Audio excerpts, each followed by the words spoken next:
NATO members have agreed to boost the overall defense spending target to 5% of GDP, but one nation has opted out. Now, Charlotte joins us with more on what's going on with Spain here.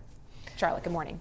Good morning. Well, 2.1% of GDP, nothing more, nothing less. That's what the Spanish Prime Minister said last night in a national TV address, saying they've come to this agreement with NATO on not having to reach the 5% target. Now, you remember last week, Spain wrote a letter to Mark Rutte, the Secretary General of NATO, talking about asking for a more flexible formula in defense spending, saying that the 5% target was unreasonable and was putting at rest the welfare state and things like the green transition investment as well. So now this agreement last night announced on television, Mark Rutte in the letter saying he will give Spain more flexibility to determine its own sovereign path to reaching the capability targets. That's one of the arguments that Spain has been pushing forward, saying it's all about they will meet the target when it comes to new weapons and troop targets, but certainly it's all about capability rather than just numbers. Here again, to put all this in context, we know that defense spending in general is not a vote-winning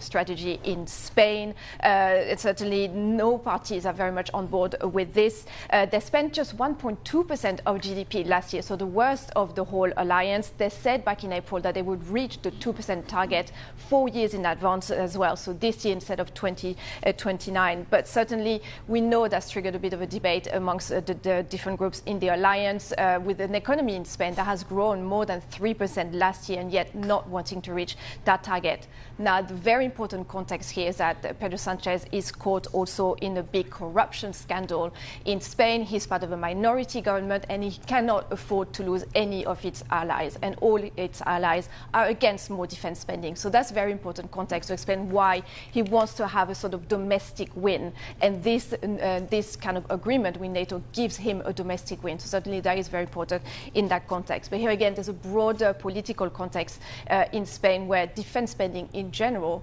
is not one that is very much winning from a political point of view.